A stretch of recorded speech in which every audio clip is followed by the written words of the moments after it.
आंकिक प्रश्न हैं उनको पढ़ेंगे। तो इसमें एग्जाम्पल नंबर 5 है जो कि आपकी बुक में कितने 120 नंबर पेज पर है। ठीक है, इसमें कहा गया है कि एक रेलगाड़ी क्या है विरामावस्था से चलना प्रारंभ करती है। ठीक है, यानी एक रेलगाड़ी है वो यहाँ पर जो विरामावस्था है यहाँ से क्या कर रही है चलना प्रारंभ कर रही है। ठीक है, और 5 मिनट लग रहा है उसको, टाइम कितना लग रहा है 5 मिनट। तो 5 मिनट में कितना 72 किलोमीटर प्रति आवर्स का वेग प्राप्त कर लेती है। ठीक है, यहाँ पर कितना 72 किलोमीटर पर घंटा वो रेलगाड़ी क्या है चलने लगी है।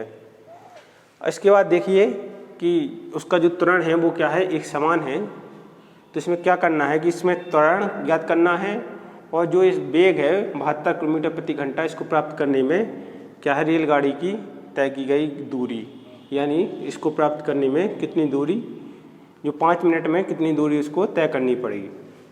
ठीक है, तो इस क्वेश्चन में ज्ञात करना है।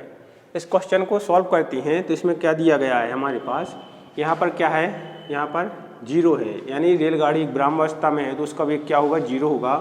यहाँ पर क्या है उसने 72 किलोमीटर प्रति घंटा की रफ्तार पकड़ ली है तो इसका जो अंतिम वेग होगा वो कितना होगा v होगा 72 किलोमीटर प्रति घंटा। तो हमें क्वेश्चन में क्या दिया गया है u बराबर 0, v बराबर कितना 72 किलोमीटर प्रति घंटा। 72 किलोमीटर प्रति आवर्स को क्या करेंगे कि इसको मीटर प्रति सेकंड में कन्वर्ट करेंगे तो क्या हो जाएगा, इसको किस प्रकार से कन्वर्ट करते हैं आप देखिए। जो किलोमीटर्स होता है उसको मीटर में कन्वर्ट करने के लिए क्या करते हैं 72 में कितना 5 बटे कितने का 18 का अगर गुणा कर दें तो जी किस में बदल जाएगा मीटर प्रति सेकंड इनवर्स, यानी 18 चौके 72, 5 चौके कितने हो जाएगा 20 मीटर प्रति सेकंड। तो इस प्रकार से इसको क्या कर सकते हैं कन्वर्ट कर सकते हैं। तो जी क्या आ जाएगा v का मान आ जाएगा और हमारे पास जो टाइम है वो दिया है 5 मिनट। ठीक, तो 1 मिनट में कितने सेकंड होती हैं 60 सेकंड होती हैं, तो 5 मिनट में कितने सेकंड हो जाएंगे 300 सेकंड हो जाएंगे। ठीक है, इसके बाद क्या निकालना है त्वरण निकालना है। तो त्वरण की परिभाषा से जो सबसे पहला है त्वरण, इसको निकालते हैं। तो त्वरण की परिभाषा से हम जानते हैं कि जो वेग में परिवर्तन होता है वो क्या के समांतराल के अनुपात में होता है। तो वेग में कौन सा परिवर्तन हो रहा है, जो प्रारंभिक वेग 0 था तो वहाँ पर जो अंतिम वेग है 72 हो गया है। तो वेग में परिवर्तन क्या हो रहा है v minus U upon T, जी क्या होता है इसका फॉर्मूला, इसको इक्वेशन नंबर 1 दे दिया। अब क्या करेंगे समीकरण 1 में क्या करेंगे मान रख देंगे v और u और t का। तो जो v का मान हमने निकाला है वो कितना निकल कर आया है मीटर प्रति सेकंड में 20 मीटर प्रति सेकंड, और जो प्रारंभिक वेग था u वो कितना था विरामावस्था में है तो उसका वेग 0 होगा। इसके बाद इसमें क्या करेंगे कि यहाँ पर ये एक स्टेप लिखेंगे कितना हो जाएगा, यहाँ पर ये 0 से 0 कट जाएगा, 2 से 30 काटेंगे तो 1/15, ये सेकंड ऊपर जाएगा तो ये हो जाएगा कितना मीटर प्रति सेकंड -2। तो जी कितना त्वरण का मान निकल कर आ गया है अपने पास।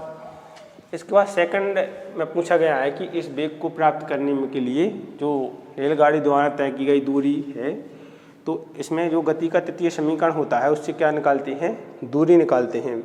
तो जो गति का तृतीय समीकरण होता है वो होता है 2as = v² - u²। तो इसमें जो u है प्रारंभिक वेग है, तो रेलगाड़ी विरामावस्था में है तो इसका जो मान होगा वो होगा 0, तो यहाँ पर 0 रख देंगे। तो यहाँ से s की वैल्यू निकाल लेंगे तो ये हो जाएगा v², 2a यहाँ पर मल्टीप्लाई में है यहाँ पर आएगा तो डिवाइड में हो जाएगा। तो जो s का मान आएगा वो आएगा s बराबर कितना v² - 2a, इक्वेशन नंबर 2। इसके बाद क्या करेंगे जो इक्वेशन नंबर 2 है इसमें हम v और क्या a का मान जो हमने अभी निकाला है 1/15 मीटर सेकंड -2 इसको रख देंगे। तो हमें क्या प्राप्त हो जाएगी वेग को प्राप्त करने में रेलगाड़ी द्वारा तय की गई दूरी। इसके मान रखते हैं तो यहाँ पर रख देंगे v के स्थान पर कितना 20 मीटर सेकंड इनवर्स का होल स्क्वायर हो जाएगा। यहाँ हो जाएगा 2 × कितना a का मान कितना निकाला है 1/15 मीटर सेकंड -2। ठीक है, अब क्या करेंगे यहाँ पर सेकंड से सेकंड इनवर्स क्या है सेकंड -2 यहाँ पर है, ये स्क्वायर होगा तो यहाँ पर भी सेकंड -2 हो जाएगा तो ये दोनों कैंसिल हो जाएंगे। यहाँ पर ये 20 का वर्ग कितना है 400 तो यहाँ पर लिख देंगे, और यहाँ पर 2 × 1 कितना 15 हो जाएगा। 2 से 400 को काटेंगे तो 200 आ जाएगा, और जो यहाँ पर ये बटे में है ये क्या है, ऊपर मल्टीप्लाई में चला जाएगा। तो जो एस बराबर आएगा वो आएगा 200 × 15 यानी 3000 मीटर। चूँकि हम जानते हैं कि 1 मीटर में कितना 1000, 1 किलोमीटर में 1000 मीटर होते हैं, तो जो 3000 मीटर है उसका मान कितना आएगा 3 किलोमीटर। अर्थात वेग को प्राप्त करने में जो वेग है कितना 72 किलोमीटर प्रति घंटा, इसको प्राप्त करने में रेलगाड़ी द्वारा कितनी दूरी तय की गई है, 3 किलोमीटर दूरी तय की गई है। तो इस प्रकार से इस क्वेश्चन को क्या कह सकते हैं, इसका त्वरण और इसको प्राप्त वेग तय करने में दूरी जो है ज्ञात कर सकते हैं। इसके बाद एग्जाम्पल नंबर 6 है। इसमें कहा गया है कि कोई कार क्या है एक समान रूप से त्वरित होकर 5 सेकंड में कितना 18 किलोमीटर प्रति घंटे से कितना 36 किलोमीटर प्रति घंटे की गति प्राप्त करती है। यानी एक कार है वो यहाँ से क्या है चलना प्रारंभ कर रही है, उसका टाइम कितना लग रहा है 5 सेकंड। ठीक, तो 18 किलोमीटर प्रति घंटे की क्या है 18 किलोमीटर प्रति घंटा की क्या है गति से वो चल रही है, और 5 सेकंड में कितना 36 किलोमीटर प्रति घंटा की गति पकड़ लेती है। तो इसका जो प्रारंभिक वेग u हो गया, इसका अंतिम वेग v हो गया, जो क्या है इसका समय t है। इसके बाद कह रहा है कि ज्ञात करें उसका त्वरण और उसके समय में कार के द्वारा तय की गई दूरी। तो सबसे पहले क्या करते हैं, जो कार है उसका प्रारंभिक वेग u 18 किलोमीटर प्रति घंटा और उसका अंतिम वेग भी 36 किलोमीटर प्रति घंटा है। 5 सेकंड में वो इतनी गति क्या है तय कर लेती है, स्पीड इतनी पकड़ लेती है। तो इसका जो u है वो है क्या में किलोमीटर प्रति हावर्स में, और हमारे पास क्या है जो समय दिया गया है वो सेकंड में। तो इसको एक ही यूनिट में चेंज करती हैं, तो सभी को क्या है सेकंड में कन्वर्ट करती हैं।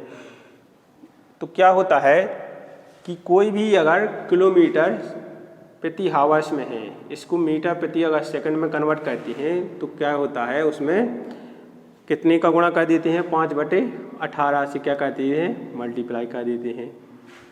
ठीक ऐसा ही अगर इसको मीटर, यदि ये मीटर प्रति सेकंड में है और इसको किलोमीटर प्रति हावर्स में करते हैं तो इसको 18/5 का क्या कर देते हैं गुणा कर देते हैं। तो इसको क्या है किलोमीटर प्रति हावर्स को किस में मीटर प्रति सेकंड में कन्वर्ट किया है, तो इसमें 5/18 का गुणा किया है, तो ये 18 से 18 कैंसिल हो गया। जो u प्रारंभिक वेग आया है हमारे पास वो कितना आया 5 मीटर प्रति सेकंड इनवर्स। ठीक है, इसके बाद अंतिम वेग भी है, तो वो मान कितना दिया गया है हमारे पास 36 किलोमीटर प्रति घंटा। तो 36 में क्या करेंगे, इसको मीटर प्रति सेकंड में कन्वर्ट करेंगे, तो इसमें भी 5/18 का से क्या करेंगे गुणा करेंगे। तो 18 से 36 दो बार कैंसिल होगा, 2 का 5 में मल्टीप्लाई होगा तो 10 मीटर सेकंड इनवर्स। ये u और v के मान आ गए हैं। समय हमारे पास 5 सेकंड दिया गया है। इसमें निकालना क्या है त्वरण। तो त्वरण का जो परिभाषा होती है वो क्या होती है, वेग में परिवर्तन की दर बटे समय अंतराल। तो वेग में परिवर्तन क्या हो रहा है 18 से 36 यानी u से v, तो अंतिम वेग माइनस प्रारंभिक बटे समय अंतराल। अंतिम वेग हमारे पास कितना है 10 मीटर प्रति सेकंड और प्रारंभिक वेग कितना है 5 मीटर प्रति सेकंड। ठीक है, प्रति को ऊपर ले गए तो इसको इनवर्स में लिख दिया है, बटे समय अंतराल 5 सेकंड है। इसके बाद क्या करेंगे, इसमें से 10 - 5 लिख लेंगे कोष्टक में, और जो यूनिट है उसको बाहर कर देंगे metre second inverse, but upon कितना 5 सेकंड।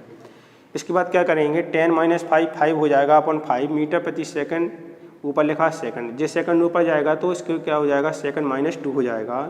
तो जो त्वरण आएगा हमारे पास निकल करके वो कितना आएगा, जो क्या आ गया त्वरण आ गया a बराबर 1 मीटर सेकंड -2। इसके बाद क्या निकालना है सेकंड में, सेकंड पॉइंट में कहा गया है कि उतने समय में कार्य के द्वारा तय की गई दूरी निकालिए। तो दूरी निकालने के लिए जो गति का सेकंड समीकरण है उसका यूज करेंगे। तो जो गति का सेकंड समीकरण होता है वो होता है s बराबर ut + 1/2 at²। इसमें क्या है मान रख देंगे, जिसको समीकरण 2 दे देंगे अगर, ठीक है, इसको समीकरण 1 दे दें। तो समीकरण 2 में क्या है, समीकरण 2 में अगर मान रख दें तो इसमें ut और a और t के मान रखेंगे। तो u का मान हमारे पास कितना है 5 मीटर सेकंड इनवर्स। ठीक है, जी हमारे पास जो u का मान हमने निकाला था और v का मान जो कन्वर्ट करके निकाला था उसको रख देंगे। t का 5 सेकंड है, a का मान हमारे पास 1 मीटर सेकंड माइनस 2 आ गया है और t का मान हमारे पास कितना है 5 सेकंड है। ठीक है, तो a और t का स्क्वायर रख देंगे इसमें, तो ये कितना हो जाएगा, t का मान कितना है 5 सेकंड का स्क्वायर। ठीक है, तो इसको क्या करेंगे जी, हो जाएगा कितना 5 × 5 25। ठीक है, इसको 25 यहाँ से और इसको 2 से क्या है कैंसिल कर देंगे तो ये आ जाएगा 12.5 मीटर्स।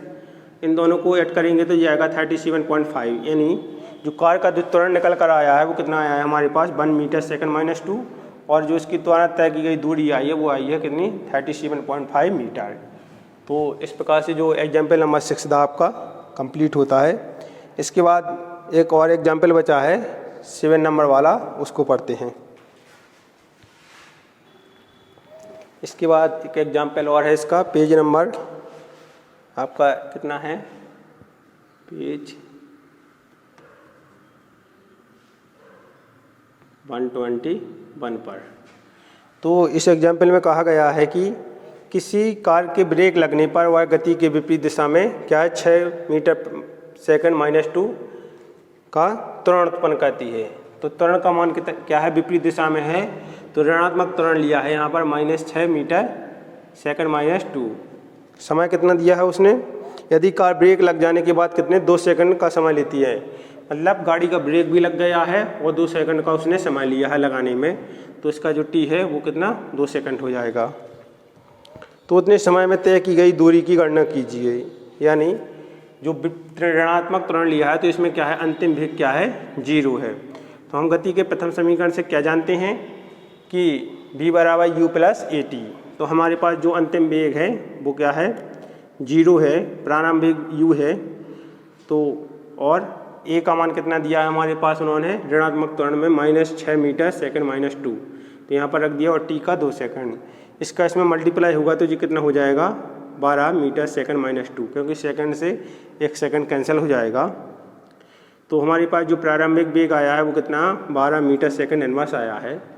इसके बाद हम गति के सेकंड समीकरण से जानते हैं, इससे क्या निकालेंगे, इसकी दूरी निकालेंगे। तो s = ut + 1/2 at²। तो u का मान हमारे पास निकाला है जो 12 metre second inverse into t का मान हमारे पास 2 सेकंड है, a का मान कितना दिया है ऋणात्मक त्वरण में -6 मीटर सेकंड माइनस 2 और t का मान 2 सेकंड, तो ये 2 सेकंड का स्क्वायर हो जाएगा।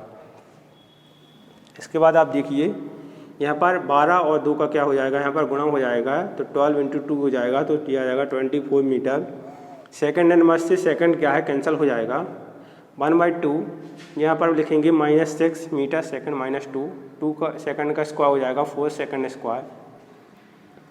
इसके बाद 24 मीटर दिया गया, 6 × 4 होता है 24, ठीक है, और 24 का जब 2 से डिवाइड करेंगे तो आ जाएगा 12 मीटर। सेकंड माइनस 2 यहाँ पर है, सेकंड स्क्वायर यहाँ पर है, तो दोनों कैंसिल हो जाएंगे, यानी s बराबर कितना आ जाएगा 12 मीटर आ जाएगा। यानी जो कार रुकने से पहले उसको क्या है 12 मीटर की दूरी तय करनी होगी। तो इस प्रकार से जो गति के समीकरण पढ़े थे ग्राफीय माध्यम से, उससे संबंधित एग्जाम्पल को कंप्लीट कर चुके हैं। इसके बाद इस चैप्टर में एक और टॉपिक बचा है, एक समान वृत्तीय गति। एक समान वृत्तीय गति क्या होती है कि जो वृत्त होता है उसमें क्या है एक समान रूप से कोई या एक गति से क्या है, अगर कोई जैसे स्टेडियम है वहाँ पर कोई अगर एक ही गति से दौड़ रहा है तो वो कौन सी गति होगी, एक समान वृत्तीय गति होगी। इसकी जो डेफिनेशन होती है वो क्या होती है कि जब कोई वस्तु किसी वृत्ताकार मार्ग में, यानी जो वृत्तीय मार्ग है या वृत्ताकार मार्ग है, इसमें क्या है एक व्यक्ति यहाँ से दौड़ रहा है, जैसे यहाँ से दौड़ रहा है ये व्यक्ति, पहले ए पॉइंट पर आता है, फिर बी पर आता है, फिर सी पर आता है, फिर ए पर आता है। तो इस प्रकार से क्या कर रहा है जी, एक वृत्तीय गति कर रहा है, तो उसकी इस गति को क्या कहेंगे, वृत्तीय गति कहेंगे, ठीक है। यदि वह एक समान चाल से, यानी उसकी चाल जैसे यहाँ पर क्या थी, यहाँ पर 2 मीटर प्रति सेकंड थी, तो यहाँ पर भी उसकी चाल क्या होगी 2 मीटर प्रति सेकंड, और यहाँ पर भी 2 मीटर प्रति सेकंड होगी। तो वह एक समान चाल से गति करती है, तो उसकी गति को क्या कहते हैं, एक समान वृत्तीय गति कहते हैं। जो वृत्तीय गति होती है वो वेग की दिशा में क्या होती है, प्रत्येक बिंदु पर क्या होती है, बदल भी जाती है। वृत्तीय गति को त्वरित गति भी कहते हैं। जैसे कोई, आप ऐसा समझ लीजिए कि जैसे कोई, इसमें एक एग्जाम्पल दिया गया है आपके यहाँ बुक में पेज नंबर 122 पर, कि जो एथलीट वाला है जो दौड़ रहा है, तो उस प्रकार की जो एथलीट की दौड़ होती है वो कौन सी गति पर आधारित है। तो इस प्रकार का ऑब्जेक्टिव आपसे पूछ लिया जा सकता है कि जो एथलीट का दौड़ना है वो किस गति पर आधारित है। तो कौन सी गति पर आधारित है, एक मार्ग एक समान वृत्तीय गति पर। ठीक है, जो वृत्तीय गति होती है इसमें क्या होता है कि कैसे कोई आर त्रिज्या ले लीजिए, जो वृत्त का क्या होती है, परिधि होती है, वो होती है 2πr, यानी t सेकंड में कितनी आर त्रिज्या 2πr, मतलब एक परिधि को क्या करती है, चक्कर लगाती है। तो जो इसका वेग होगा वो कितना होगा, 2πr/t होगा। इसमें आपके यहाँ बुक में लिखा है कि आर वाले वृत्त की त्रिज्या, आर वाले वृत्त की परिधि 2πr होती है। अगर एथलीट वाला खिलाड़ी है और आर त्रिज्या वाले वृत्तीय पथ पर क्या करता है, एक चक्कर लगाता है, यहाँ से उसने स्टार्ट किया और यहाँ पर लौट कर आता है, यानी एक चक्कर को पूर्ण करता है, तो t सेकंड में क्या है, उसके द्वारा क्या वेग कितना होगा, वो होगा 2πr/t, यानी जो 2πr होती है वो क्या होती है, वृत्त की परिधि होती है। तो इस प्रकार से एक समान वृत्तीय गति का जो फॉर्मूला होता है, वेग कब होता है 2πr/t, इसको आपको याद कर लेना है। तो इस परिभाषा के साथ ही आपका ये अध्याय जो गति का है वो समाप्त होता है। नेक्स्ट चैप्टर पढ़ेंगे नेक्स्ट वीडियो में।